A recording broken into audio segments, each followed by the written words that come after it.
तो चलिए अब ज्योतिष को डिकोड करने की कोशिश करते हैं कि जो एस्ट्रोलॉजी या इस प्रकार से जो हम समझते हैं वो काम कैसे करती है। देखो, एक बात तो अपने दिमाग में आप बिठा के चलो, जो भी कुछ होना है आपके और हमारे जीवन में वो होके रहेगा। तो कोई माइका लाल उसको बदल नहीं सकता, लेकिन उसका स्वरूप बदला जा सकता है और उसका ज्ञान ज्योतिष के द्वारा हमें पता लग सकता है। जो भी कुछ हमारे जीवन में होना लिखा है वो उसी समय पे, उसी सेकंड पे, उसी पल में होगा। कितना होगा ये हमारे प्रारब्ध का नियम डिसाइड करेगा। देखो, हम 3 प्रकार के कर्मों से जुड़े हैं, प्रारब्ध, संचित, क्रियमाण। ठीक है।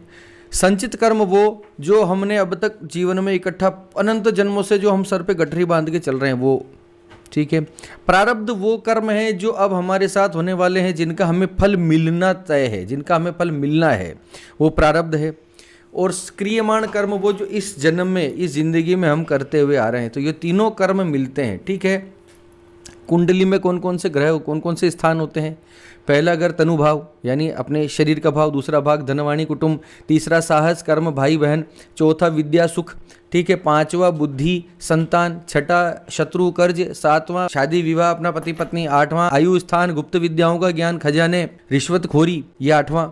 9वां भाव भाग्य भाव, धर्म भाव, 10वां भाव धर्म भाव और कर्म भाव, 11वां भाव लाभ भाई बंधु, अपने विदेश यात्राएं, अपने संगी साथी संगत कैसी रहेगी। 12वां भाव अपनी नींद का, विदेश यात्राओं का, खर्चे का। 12 भाव मैंने आपको बताए।